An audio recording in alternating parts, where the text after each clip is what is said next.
Greetings, friends and comrades. There's a growing evidence that leading players in the non-West, sometimes collectively called the Global South, are increasingly impatient with the underhand way the West casts the dice in its favor in playing the game of world economics. The West must let others develop while seeking their own further development. They must let others live better while aspiring to live better and better themselves. They must let others feel secure while seeking to increase or improve their own security. We have done things their way for too long. For all these centuries, we have been on the path chosen by them. We have done things their way. But look at where we are today, and look at where they are today. Certainly, new approaches, new initiatives like BRI are needed in these new times, and of course, in a new way. We can't continue decorating our tomorrows with their yesterdays. There has been so much propaganda about the BRI, that the BRI is a debt trap. Instead, the BRI makes it possible for us to industrialize and to get out of the Western debt trap. It's not a debt trap. However, it is important for us to realize that the implementation of BRI is far from being perfect. There are many legitimate concerns and challenges being raised in its implementation. The implementation of these projects and these programs in Africa.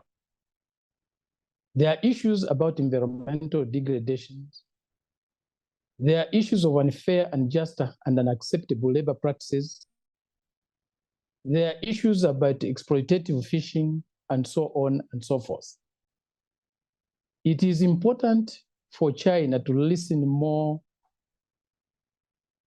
not only to the government concerns and business concerns, but also to listen more to the people's concerns, the workers' unions, the peasant organizations, the socialist or left parties, and so on and so forth. I believe after 10 years of experience, after 10 years of experiment and expansion, BRI now will get into a new period of more intentional governance and more regulation. It is important for the West not to compete with China on these issues. There's need for cooperation. Competing projects, competing programs will not take us anywhere. And there is need to realize that this planet on which all of us depend for survival requires that it's good for all of us. If it's only good for a few of us to live on, it will never be good for all of us to live on, or for any of us to live on. They can go on with propaganda after propaganda against China and the BRI. But if they do not put anything in place that makes our lives better, that improves the living conditions of our people, that gives us a chance to industrialize and develop, that propaganda will not yield anything.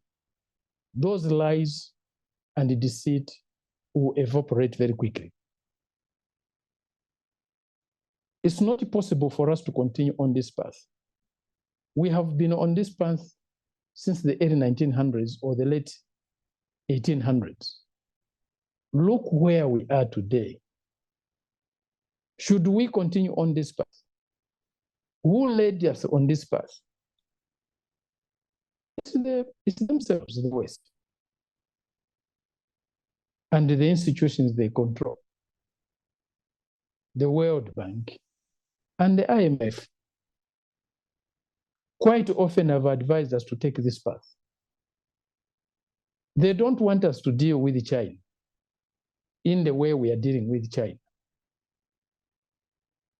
But which is a better deal?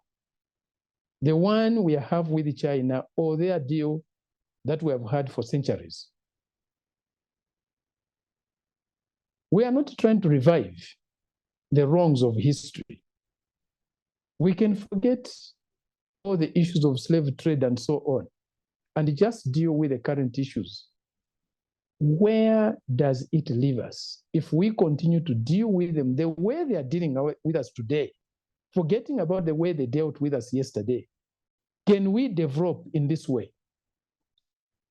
Their lives are getting better and better and better, while our lives are getting worse and worse and worse. They are becoming richer and richer and richer. We are becoming poorer and poorer and poorer and more desperate. Should we continue with a system that is continually impoverishing us and enriching them? Yes, they want it to continue because it's enriching them. But we don't want this to continue because it's continually impoverishing us. Poverty is growing in our countries. Despite all the programs to eliminate it, to reduce it, poverty is growing.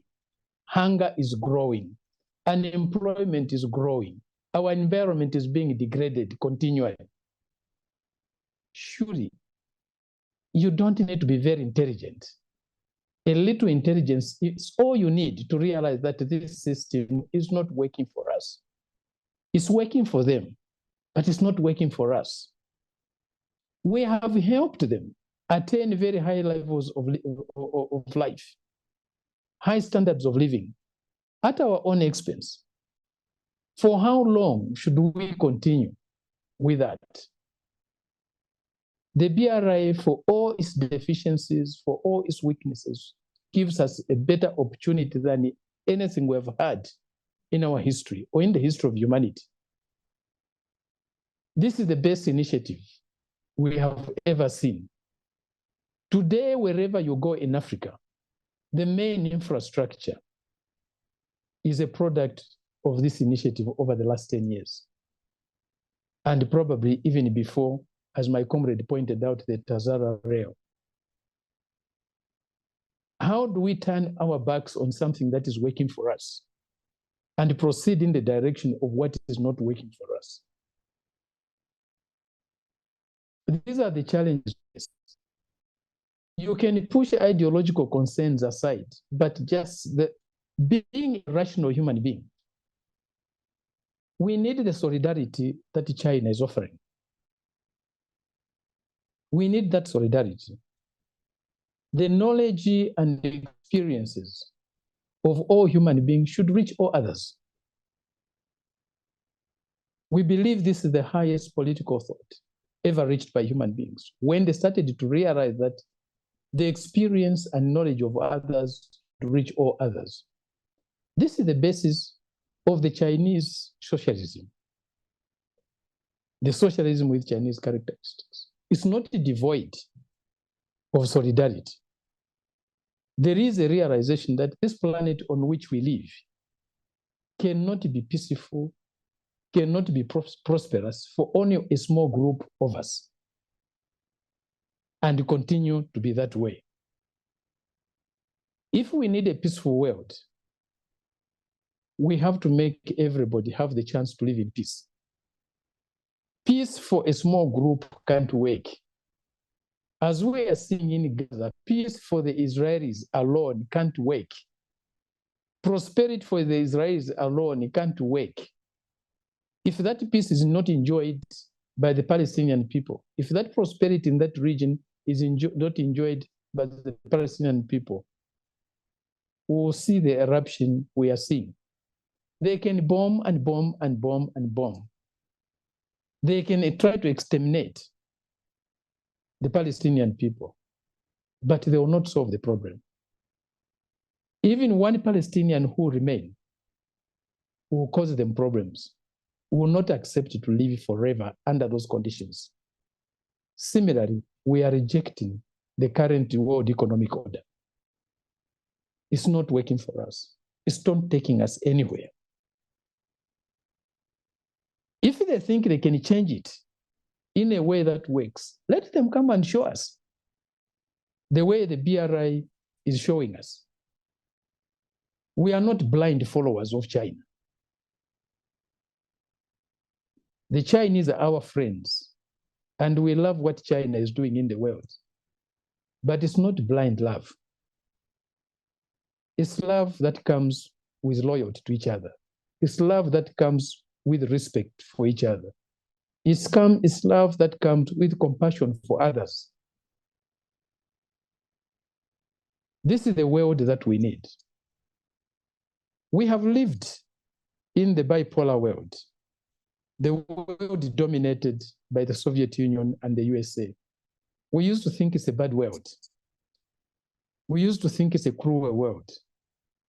But today, we have seen a much more worse world, that which is dominated by one country, the United States. Again, we are rejecting that. We need a plural system in the world. We need a multipolar world. We need a world in which all of us can participate, can live in dignity. Not this world, and not that other world. I've had the opportunity of personal experience in that. We don't want that world. We want this world which China is sharing with us today, which China is participating in shaping. We need a more just, more fair, more humane, more peaceful world. But again, we realize that this world will not come on its own. We have to struggle for it because there are those who are benefiting from the current world economic order. They will not give up their privileges without a fight. And that's why you are seeing them creating wars everywhere, creating turmoil everywhere, creating tensions everywhere, because they don't want to lose their privileges. They have put up their militaries almost in every part of this planet. They claim they respect sovereignty, but at the same time, they are creating divisions. They don't even respect the sovereignty of China over the territory of Taiwan. 1 minute, Fred. They say they 1 minute. They say they accept one China. Yes, they say they accept the policy of one China, but at the same time, they treat Taiwan as a separate country where they can go and do what they want, which they can arm in whichever way they want, and arm against China, the country to which Taiwan belongs. Thank you very much.